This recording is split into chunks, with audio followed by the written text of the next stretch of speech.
Okay, it's down on a mate's property. He doesn't own a four-wheel drive.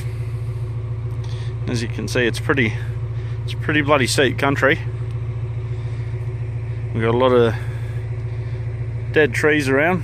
Not sure why all the trees are dead around here, but that's above my pay grade. But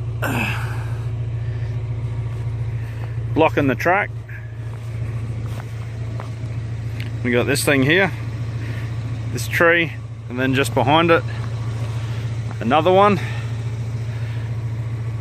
blocking the track. There's nowhere really else to go.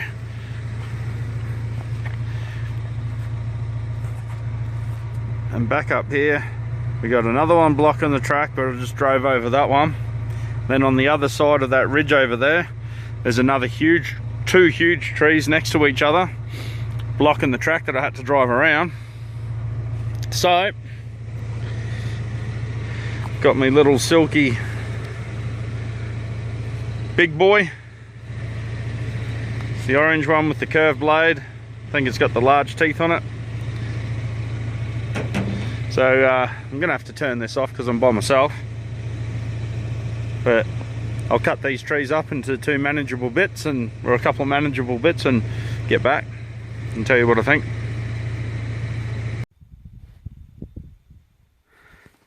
Righto, so there it is there.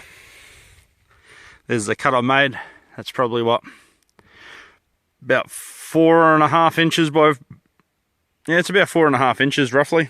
That was easy peasy. I just made a cut at the bottom here. Came up, you can see how far I've come up in the bottom. Then I came down through the top and just broke away effortlessly. The other one over the back here, that's going to be just the same, effortlessly. Yeah, I'll just move this out of the road, and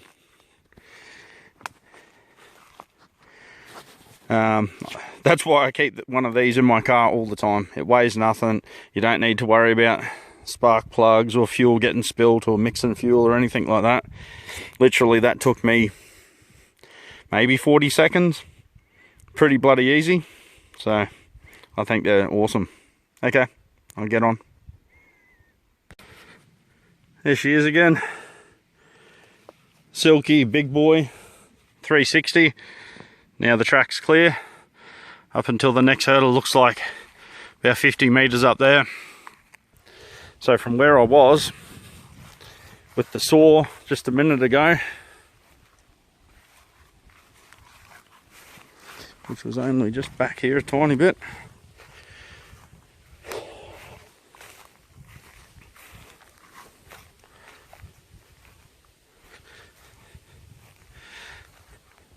so literally I was only 40 meters down there. You can see there's one tree over here somewhere. Yeah, that tree dead ahead that's sticking out the ground, that's the one that I cut. The second tree, which was just sort of crossing the track around here, I didn't actually need the saw. I was able to pick it up and just move it. But I've only got myself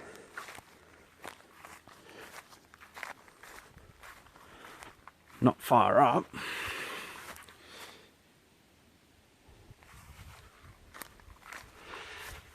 Now we've got another obstruction. This one's a little bit, and you can see the neighbour's property, the boundary fence is like right there. Can't really get around that. This tree's definitely a bit too big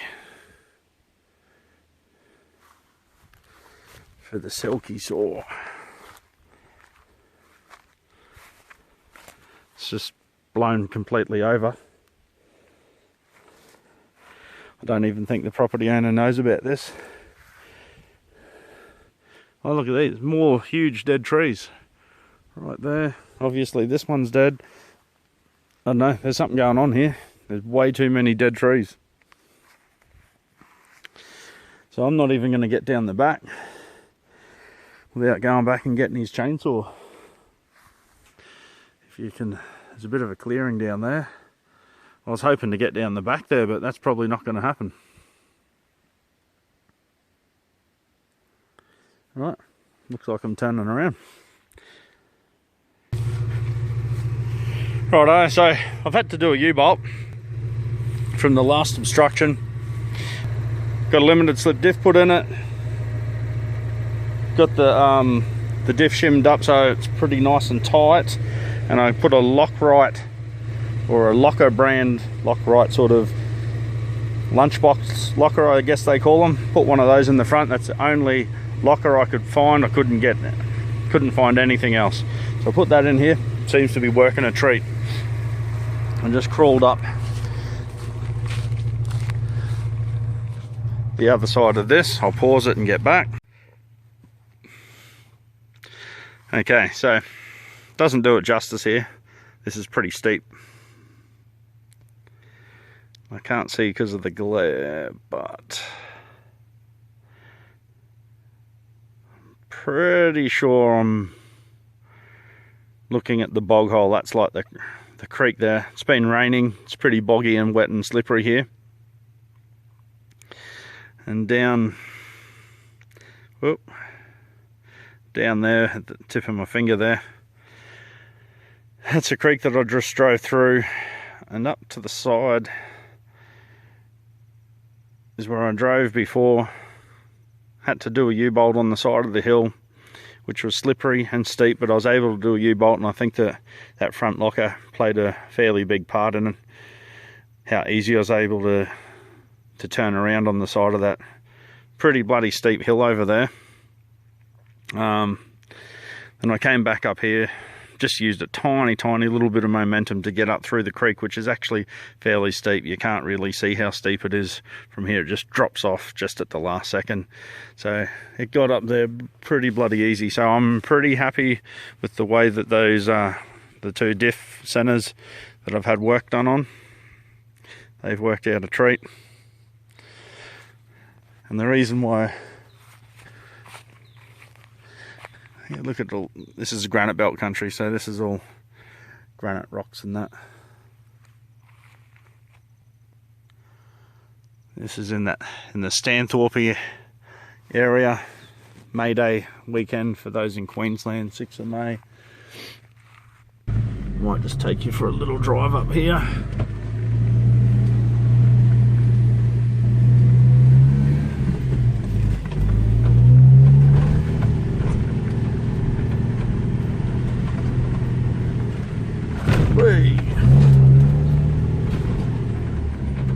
There's his little dam.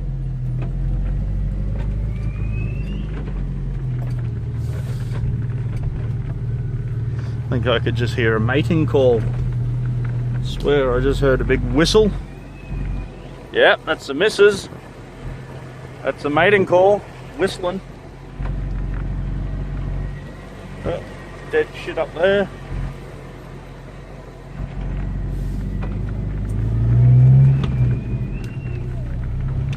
Can you hear that? That's the sound of a desperate woman.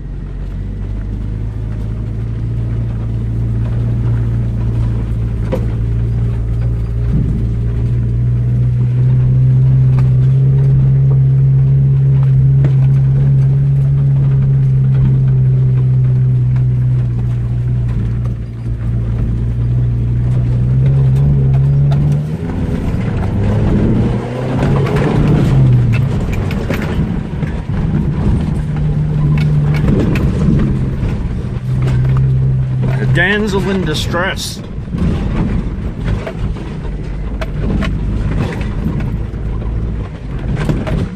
Mate's only got a 2-wheel drive, so I'll keep his tracks for him.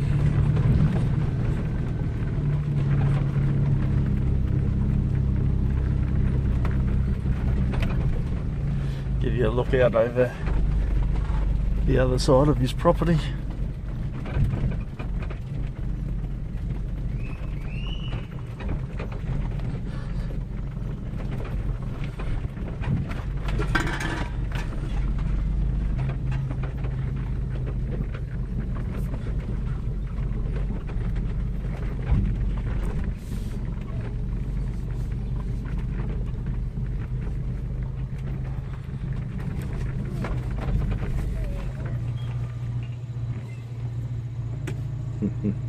Maiden call.